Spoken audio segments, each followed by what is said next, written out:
Bex says she saw you yesterday, but it looked like you were having a problem. The chirpy smile shrunk to nothing, his brow rippling with 70 years of life. His skin was tough, naturally tanned and leathery, a face that had seen things and been places. No, it's, a misunderstanding. What is it? Nothing, just me being silly. You get yourself off to work. If you've got a problem, that is my work. He shook his head. No. You head off. Jessica pressed herself against the low wall between their houses. The sun's out and I'll happily wait here all day. He sighed and nodded towards the house. You better come in.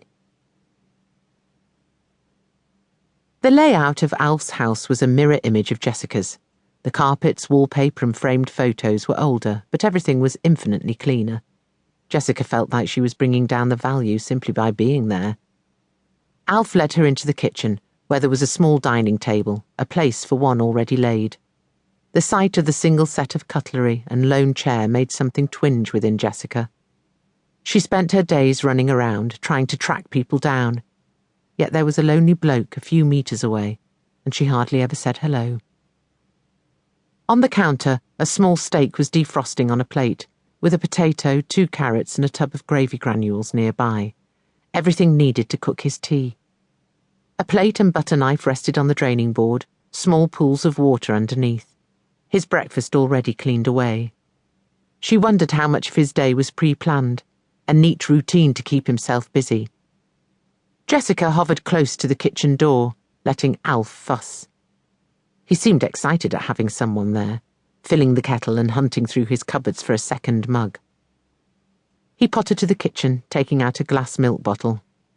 Full fat, okay? Whatever you have. Are you sure you don't want something to eat? Jessica didn't, but it was hard to say no. She ended up sitting on the solitary chair at the table, 2 slices of toast and a milky tea in front of her.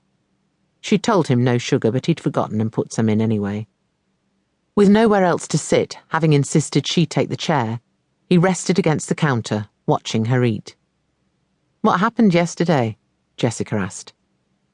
She felt bad as the enthusiasm seeped from him again. He shrunk as if his polished shoes were sucking him into them. Lottie would be so annoyed if she knew. Knew what? He took a deep breath. There was this woman around on Monday, knocking on doors. Really thin, dark hair, looked like she needed a good meal. She said she was looking for work, but no one would give her a job. You know what it's like nowadays, everyone's struggling. She said she had a young daughter and she didn't want to claim benefits and be a burden. She was well dressed, not like someone off the street. Said her name was Anne. What happened? Alf shrugged. I don't know. I felt sorry for her.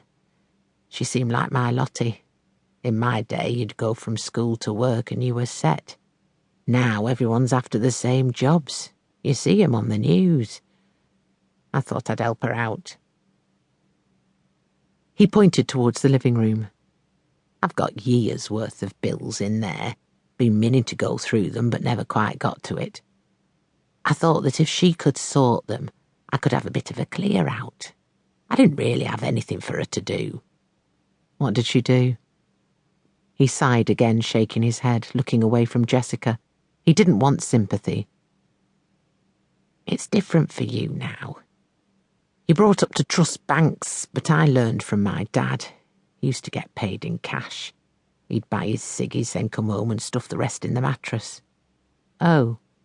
I'm not like that, love. I have a bank account. You need one, but I still... How much did she take? She must have sneaked into the bedroom while I was in the toilet.